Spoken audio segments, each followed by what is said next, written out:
JLG Industries presents Oscillating Axle Lockout Test. This lockout system test must be performed quarterly, and anytime a system component is replaced or when improper system operation is suspected. Begin by positioning the machine with the boom fully retracted, lowered, and centered between the drive wheels. We will end up testing both cylinders on the front axle. Place a 6-inch high block with an ascension ramp in front of one of the front wheels. Carefully drive the machine up the ascension ramp until the wheel is on top of the block.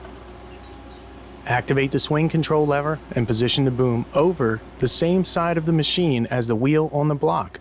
Once the position of the boom has cleared the rear wheels, the oscillating axle lockout system will be activated. To test the oscillating axle lockout, first use the drive orientation switch to confirm the intended driving direction. Then slowly reverse and drive the machine off the block and ramp. Check to see that the wheel that was on the block remains in an elevated position off the ground. Carefully activate the swing control lever and return the boom to the stowed position centered between the drive wheels. When the boom reaches the center, stowed position, the lockout cylinder should release and allow the wheel to rest on the ground.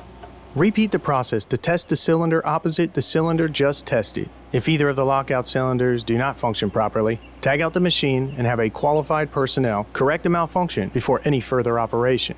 Any questions regarding the oscillating axle lockout test or any other operator responsibilities, contact our technical support team at 1-877-JLG-LIFT.